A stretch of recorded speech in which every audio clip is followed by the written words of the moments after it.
നമസ്കാരം.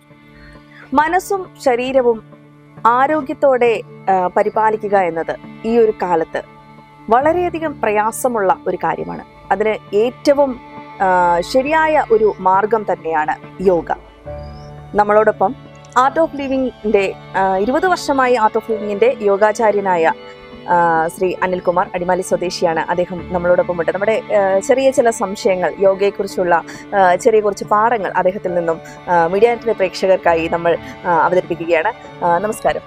നമസ്കാരം. ആദ്യം തന്നെ ചോദിക്കട്ടെ, ഈ യോഗ എന്ന് പറയുന്നത് ശരിക്കും ഒരു വ്യായാമമാണോ? യോഗ എന്ന് പറഞ്ഞു കഴിഞ്ഞാൽ അതിനകത്ത് യോഗയ്ക്ക് 3 ഭാഗങ്ങളുണ്ട്. ശരീരവും ശ്വാസവും മനസ്സും ബന്ധപ്പെട്ടാണ് യോഗയുടെ പ്രവർത്തനങ്ങൾ. ഒരു ശാരീരികമായ വ്യായാമം മാത്രമല്ല. നമ്മൾ യോഗ ആസനങ്ങൾ എന്ന് പറയും. ഇപ്പോൾ യോഗാസനങ്ങൾ എന്ന് വെച്ച് കഴിഞ്ഞാൽ അതിനകത്ത് വ്യായാമങ്ങളാണ്. ശരിക്കും വ്യായാമങ്ങളോട് സാമ്യമുള്ള കാര്യങ്ങൾ വരുന്നു യോഗ. അത് ശാരീരികമായ ഒരു കാര്യം മാത്രമാണ്. അതിനുശേഷം ശ്വാസവുമായി ബന്ധപ്പെട്ടുകൊണ്ട് പ്രാണായാമം വരും. അതിനുശേഷം ധ്യാനം വരും. അപ്പോൾ യോഗ എന്ന് വെച്ച് കഴിഞ്ഞാൽ ഒരു ശാരീരികമായ വ്യായാമം മാത്രമല്ല, അതിന് ഉപരി നമ്മളെ മനസ്സിൻ്റെ തലത്തിലേക്ക് കൂട്ടിക്കൊണ്ടുപോയി മനസ്സിൻ്റെ ചിന്തകളെ ഇല്ലാതെയാക്കി മനസ്സിനെ ശാന്തതയിലേക്ക്, സ്വസ്ഥതയിലേക്ക് എത്തിക്കുക എന്നുള്ളതാണ് യോഗയുടെ ലക്ഷ്യം എന്ന് പറയുന്നത്. ഇപ്പോൾ ഈ ഒരു സമയം എന്നൊക്കെ പറയുമ്പം ആധുനിക കാലമാണ്. നമ്മുടെ യുവജനങ്ങളെല്ലാം ഏകദേശം തന്നെ സ്ട്രെസ് അല്ലെങ്കിൽ മാനസിക പിരിമുറുക്കം ഏറ്റവും അധികം അനുഭവിച്ചുകൊണ്ടിരിക്കുന്ന ഒരു സമയമാണ്. അതുപോലെ തന്നെ ലഹരിയുടെ ഉപയോഗം വളരെയധികം വർദ്ധിച്ചിട്ടുണ്ട്.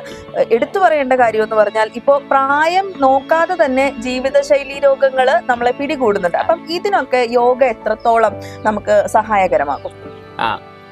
ഇപ്പോൾ മനസ്സുമായിട്ട് ബന്ധപ്പെട്ടുകൊണ്ടായിരിക്കും കൂടുതൽ. പിരിമുറുക്കങ്ങളെല്ലാം മനസ്സുമായിട്ട് ബന്ധപ്പെട്ടായിരിക്കും. ഇന്ന് നമ്മൾ ആധുനിക കാലഘട്ടത്തിൽ എല്ലാവരും, ഇപ്പോൾ ചെറിയ കുട്ടികൾ മുതൽ വലിയവർ വരെ അനുഭവിക്കുന്ന ഒരു പ്രശ്നമാണ് മാനസികമായ പിരിമുറുക്കങ്ങൾ. ഈ മനസ്സിനകത്ത് വരുന്ന ഈ പിരിമുറുക്കങ്ങളെ മാറ്റാൻ ഏറ്റവും നല്ലത് യോഗ തന്നെയാണ്. കാരണം ഈ മനസ്സിനെ നമ്മൾക്ക് ബുദ്ധിപരമായ രീതിയിൽ നിയന്ത്രിക്കുവാൻ സാധ്യമല്ല. അപ്പോൾ മനസ്സിനോട് പിരിമുറുക്കം ഉണ്ടാവരുതെന്ന് വിചാരിച്ചാൽ പിരിമുറുക്കം ഉണ്ടാവാതിരിക്കില്ല. അപ്പോൾ മനസ്സിനോട് എന്തെങ്കിലും നമുക്ക് ഇഷ്ടമില്ലാത്ത ഒരു കാര്യം ചിന്തിക്കരുതെന്ന് പറഞ്ഞു കഴിഞ്ഞാൽ എപ്പോഴും ആ ഒരു ചിന്ത തന്നെയായിരിക്കും. മനസ്സിനെ നമ്മുടെ ബുദ്ധിയുടെ തലത്തിൽ നിന്നുകൊണ്ട് നമുക്ക് നിയന്ത്രിക്കാൻ പറ്റില്ല. പുരാതന ഭാരതത്തിൽ ഋഷീശ്വരന്മാർ കണ്ടുപിടിച്ചു നമ്മളുടെ മനസ്സിനെ നമുക്ക് നിയന്ത്രിക്കാൻ കഴിയും. അത് ശ്വാസത്തിലൂടെയാണ്. അപ്പം നമ്മളുടെ മനസ്സിൽ ഭയം ഉണ്ടാകുമ്പോഴുള്ള ശ്വാസമല്ല, നമ്മൾ സന്തോഷകരമായിട്ടിരിക്കും. നമുക്ക് ഭാവിയെക്കുറിച്ച് ഉത്കണ്ഠ ഉണ്ടാകുമ്പോൾ അല്ലെങ്കിൽ പലതരത്തിലുള്ള ബുദ്ധിമുട്ടുകളൊക്കെ ഉണ്ടാകുമ്പോൾ നമ്മുടെ മനസ്സിൽ ആ വരുന്ന വികാരങ്ങൾക്കനുസരിച്ച് നമ്മുടെ ശ്വാസത്തിൻ്റെ താളത്തിൽ വ്യത്യാസം വരുന്നുണ്ട്. അപ്പം ഞാൻ സന്തോഷമായിട്ട് നടന്നു പോകുമ്പോൾ ഭയപ്പെടുന്നത് എന്തെങ്കിലും കണ്ടു കഴിഞ്ഞാൽ പെട്ടെന്ന് എൻ്റെ ശ്വാസം വ്യത്യാസം വരും. അപ്പം അന്ന് അവരത് കണ്ടുപിടിച്ചു. ഇങ്ങനെ മനസ്സിൽ വരുന്ന വികാരങ്ങൾക്കനുസരിച്ച് ശ്വാസത്തിൻ്റെ താളത്തിൽ വ്യത്യാസം വരുന്നുണ്ട് എങ്കിൽ ശ്വാസത്തിൻ്റെ താളത്തിന് വ്യത്യാസം വരുത്തിയാൽ മനസ്സിനെയും മാറ്റാൻ പറ്റും. മനസ്സും ശ്വാസവും തമ്മിൽ വളരെയേറെ ബന്ധപ്പെട്ടിരിക്കും. ശ്വാസത്തെ നിയന്ത്രിച്ചുകൊണ്ട് നമുക്ക് മനസ്സിനെ മാറ്റിയെടുക്കാൻ കഴിയും. അതാണ് പ്രാണായാമം. യോഗ ചെയ്തുകൊണ്ട് നമ്മൾ ശരീരത്തിനെ പ്രാണായാമത്തിന് സജ്ജമാക്കി പ്രാണായാമങ്ങൾ ചെയ്തുകൊണ്ട് മനസ്സിലെ ചിന്തകളെ കുറച്ചുകൊണ്ട് നമ്മൾ ധ്യാനത്തിലേക്ക് കടക്കുന്ന ഒരു രീതിയാണ് യോഗയിലുള്ളത്. അപ്പോൾ നമ്മള് ഇപ്പൊ യോഗ എന്ന് പറയുമ്പോ തന്നെ ശരിക്കും ഈ യോഗയെ കുറിച്ച് അധികം ആർക്കും അറിയാത്ത ആൾക്കാർക്ക്, ഇപ്പം എനിക്ക് ഒരു തുടക്കക്കാരി എന്നുള്ള നിലയ്ക്ക് നമുക്ക് പെട്ടെന്ന് ശരീരം അധികം നല്ല രീതിയിൽ വഴങ്ങി ഒടിച്ച് അങ്ങനെ പെട്ടെന്ന് തന്നെ അയ്യോ നമുക്കിത് പറ്റുമോ എന്നൊരു ഭയമാണ് എല്ലാ ആൾക്കാർക്കും വരുന്നത്. അപ്പം അങ്ങനെ ഒരു തുടക്കക്കാർക്ക് കൊടുക്കാൻ പറ്റിയ ഒരു എന്തെങ്കിലും ഒരു സന്ദേശം ഉണ്ടോ? ശരിക്ക് യോഗ എന്ന് വെച്ച് കഴിഞ്ഞാൽ വളരെ കഷ്ടപ്പെട്ട് നമ്മൾ അധികം ബലം കൊടുത്ത് ചെയ്യേണ്ട ഒരു കാര്യമല്ല. അതിപ്പോൾ ആളുകൾ ഒരു തെറ്റിദ്ധാരണയുണ്ട് അങ്ങനെ.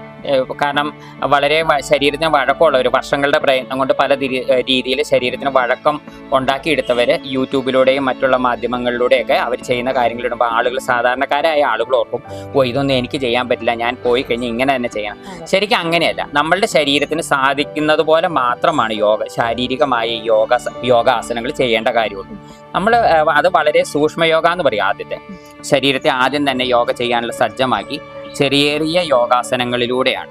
അത് യോഗയുടെ തന്നെ തത്വം എന്ന് പറയുന്നത് സതു ദീർഘകാല നൈരന്തര്യ സത്കാരോ സേവിതോ ദൃഢഭൂമിക. ദീർഘകാല ആദരവോടും ബഹുമാനത്തോടു കൂടി നമ്മൾ വളരെ പെട്ടെന്ന് ഇപ്പോൾ തന്നെ നേടിയെടുക്കണം എന്നുള്ള രീതിയിൽ വലിയ ബഹളമോ ഒച്ചപ്പാടോ ഉണ്ടാക്കിയല്ല യോഗ ചെയ്യേണ്ടത്. വളരെ സാവധാനത്തിൽ ശരീരത്തിന് ഇപ്പോൾ എത്രത്തോളം സാധിക്കുമോ അത്രത്തോളം ചെയ്തുകൊണ്ടാണ് ഇത് ചെയ്യേണ്ട കാര്യമുള്ളൂ.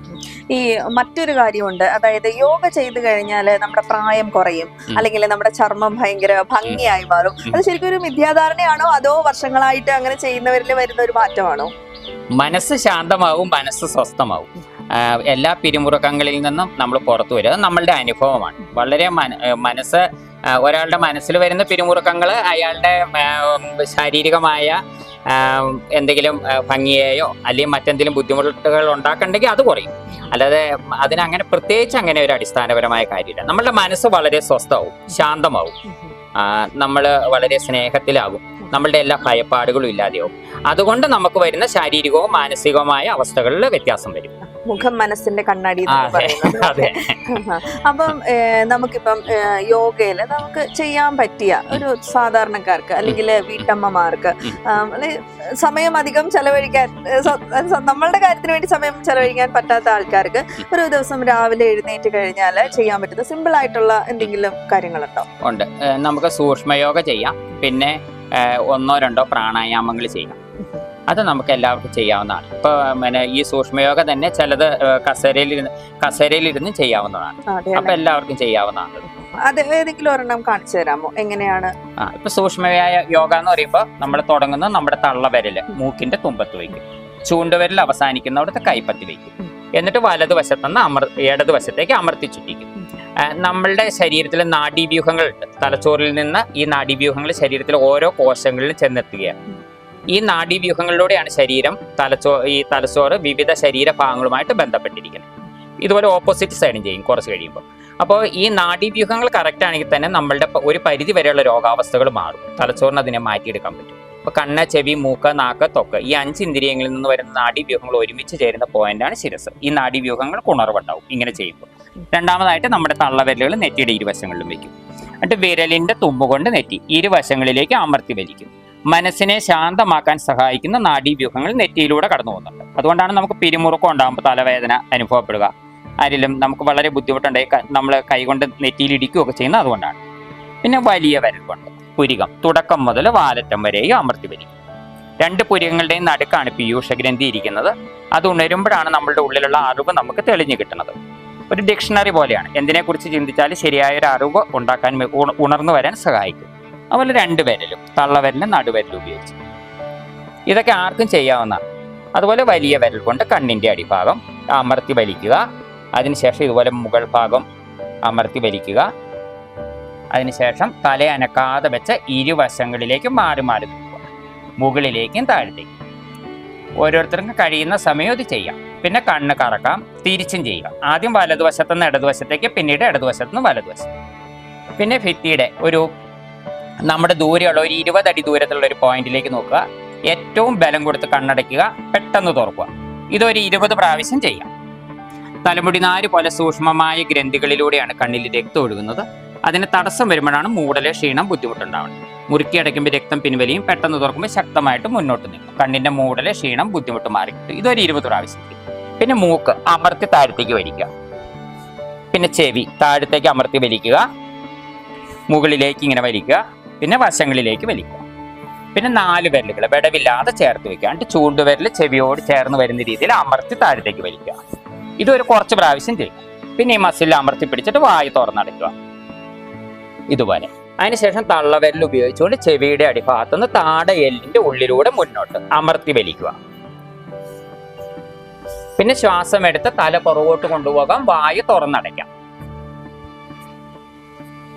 ശ്വാസം എടുക്കാൻ ശ്വാസം വിട്ടുകൊണ്ട് താഴത്തേക്ക് കൊണ്ടുവരും. വലതുവശത്തോട് ശ്വാസം എടുത്ത് മുകളിലേക്ക് വരും. ഇവിടെ എത്തുമ്പോൾ ശ്വാസം നിറയണം. ഇടതുവശത്തോട് ശ്വാസം വിട്ടുകൊണ്ട് സാവധാനം താഴത്തേക്ക് വരും. ഇപ്പോൾ വലതുവശത്തോട് ശ്വാസം എടുത്ത് മുകളിലേക്ക്, ഇടതുവശത്തോട് ശ്വാസം വിട്ടുകൊണ്ട് സാവധാനം താഴത്തേക്ക്.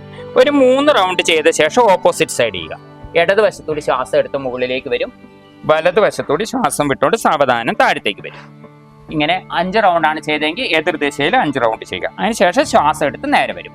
യോഗ ചെയ്യുമ്പോൾ എല്ലാം ശ്വാസം വിട്ടുകൊണ്ട് താഴെ, ശ്വാസം എടുത്തുകൊണ്ട് ഉയർന്നു വരും. പിന്നെ ചെയ്യുന്നതെല്ലാം വലതുവശത്തായിരിക്കും ആദ്യം ചെയ്യുന്നത്. പിന്നെ വിരൽ തുമ്പ് ചേർത്ത് വയ്ക്കാം, തോളിൽ വയ്ക്കാം. ശ്വാസം എടുത്തുകൊണ്ട് മുന്നിലൂടെ, ശ്വാസം വിട്ടുകൊണ്ട് പിന്നിലൂടെ. ഇത് 5 or 3 റൗണ്ട് ചെയ്ത ശേഷം പിന്നെ പുറകിലൂടെ ശ്വാസം എടുക്കും, മുന്നിലൂടെ ശ്വാസം പുറത്തു വിടും. പിന്നെ കൈകൾ മുന്നോട്ട് നീട്ടി വയ്ക്കാം. ആദ്യ മുദ്ര എന്ന് പറയും. യോഗ ചെയ്യുമ്പോൾ ആദ്യ മുദ്ര എന്ന് വെച്ചാൽ നമ്മുടെ തള്ളവിരൽ ചെറുവിരലിന്റെ അടിയിൽ വെച്ച് 4 വിരൽ കൊണ്ട് മൂട്ടി പിടിച്ചു. കൈ മുന്നോട്ട് നീട്ടി വെച്ചിട്ട് മുഷ്ടി ചുറ്റിക്കുക. തിരിച്ചും ചെയ്യാം. കൈകൾ അകത്തേക്ക് മാടി വിളിക്കുന്ന പോലെ, പുറത്തേക്ക്, താഴത്തേക്ക്, മുകളിലേക്ക്. ഇതെല്ലാം കുറച്ച് പ്രാവശ്യം ചെയ്യുക. കൈകൾ കുടയുക, എന്നിട്ട് താഴെ വയ്ക്കുക. തോള് മാത്രം ചെയ്യാം. ശ്വാസം എടുത്തുകൊണ്ട് മുന്നിലൂടെ, ശ്വാസം വിട്ടുകൊണ്ട് പിന്നിലും, തിരിച്ചും ചെയ്യുക. ഇത്രയും കാര്യങ്ങളെല്ലാം നമുക്ക് കസേരയിൽ ഇരുന്ന് വരെയും പ്രായമുള്ളവർക്ക് ചെയ്യാവുന്നതാണ്. നമുക്ക് കൂടുതൽ വേണ്ടല്ലോ. വേണ്ട, നമുക്ക് താങ്ക് യു.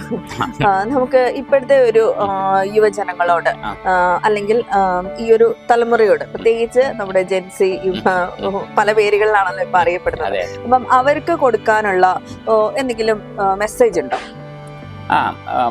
ഒരാൾക്ക് അയാളുടെ മനസ്സിനെ നിയന്ത്രിക്കാൻ കഴിഞ്ഞാൽ ലോകത്തെ നിയന്ത്രിക്കാൻ കഴിയുമെന്നാണ് പറയുന്നത്. നമ്മളുടെ മനസ്സിനെ നിയന്ത്രിക്കുക എന്നുള്ളതാണ് ഏറ്റവും വലിയ ബുദ്ധിമുട്ട്. പലപ്പോഴും ഈ യുവജനങ്ങളെ എല്ലാവരും പലതരത്തിലുള്ള തെറ്റായ വഴികളിലൂടെ പോകാനുള്ള കാരണം എന്ന് വെച്ച് കഴിഞ്ഞാൽ പ്രലോഭനങ്ങൾ, അല്ലെങ്കിൽ മറ്റുള്ളവർ പറയുന്ന കാര്യങ്ങൾ കേട്ട് സ്വന്തമായി ഒരു തീരുമാനം എടുക്കാൻ പറ്റാതെ അങ്ങനെയെല്ലാം അവരത് അതിലേക്ക് പോകുന്നത്. അപ്പോൾ മാനസികമായൊരു നിയന്ത്രണം എന്ന് പറയുന്നതാണ് ഒരു വ്യക്തിക്ക് ഏറ്റവും ആവശ്യം. സമചിത്തത എന്ന് പറയും. ഉയർച്ച താഴ്ചകളിൽ, മാനാപമാനങ്ങളിൽ, നിന്ദയിൽ, സ്തുതിയിൽ അനക്കമില്ലാത്തൊരവസ്ഥ. യോഗയുടെ ഭാഷയിൽ പറയുന്നത്, ഒരു വിളക്ക് കത്തിച്ചു വെച്ചാൽ, കാറ്റില്ലാത്ത സ്ഥലത്തൊരു വിളക്ക് കത്തിച്ചു വെച്ചാൽ അതിൻ്റെ തിരുനാളം അനക്കമില്ലാതെ എങ്ങനെയാണോ ഇരിക്കുന്നത്, അതുപോലെ ഒരു മനസ്സെന്നാണ്. അതാണ് ജീവന്റെ ലക്ഷ്യം എന്ന് പറയുന്നത്. അങ്ങനെ ഒരു അവസ്ഥയിലേക്ക് നമ്മൾ വരുമ്പോഴാണ് നമ്മളുടെ ജീവിതത്തിൽ വിജയം ഉണ്ടാകുന്നത്. നമ്മൾക്ക് ഈ ലോകത്തിൽ എന്തെല്ലാം നേടാൻ കഴിഞ്ഞാലും മനസ്സ് നമ്മളുടെ നിയന്ത്രണത്തിലല്ല എങ്കിൽ അതൊരു വിജയമാണെന്ന് പറയാൻ പറ്റില്ല. അപ്പം എനിക്ക് യുവജനങ്ങളോട് പറയാനുള്ള, ആദ്യം നമ്മളെല്ലാം പഠിക്കുന്നതിനോടൊപ്പം നമ്മളുടെ മനസ്സിനെ നിയന്ത്രിക്കാനുള്ള ഒരു കാര്യം നമ്മൾ പഠിച്ചിരിക്കേണ്ടതാണ്. നമ്മൾ സ്കൂളുകളിൽ പോകുന്നു, പല വിഷയങ്ങൾ പഠിക്കുന്നു, എല്ലാം പഠിക്കുന്നുണ്ട്. പക്ഷെ നമ്മളുടെ മനസ്സിനെ എങ്ങനെ നിയന്ത്രിക്കാം, എങ്ങനെ അതിനെ മുന്നോട്ട് കൊണ്ടുപോകാം, ശക്തമായിട്ട് മുന്നോട്ട് കൊണ്ടുപോകാം എന്നുള്ളൊരു പഠനം നമുക്ക് ലഭിക്കുന്നില്ല. ശരിക്കും അതുണ്ടെങ്കിൽ ഇനി വരുന്ന പ്രശ്നങ്ങളൊന്നുമില്ല. അപ്പോൾ മീഡിയനോട് കുറച്ച് സമയം, തിരക്കേറിയ നിമിഷങ്ങൾക്കിടയിൽ കുറച്ച് സമയം മാറ്റി വെച്ചതിന് ഒരുപാട് നന്ദി.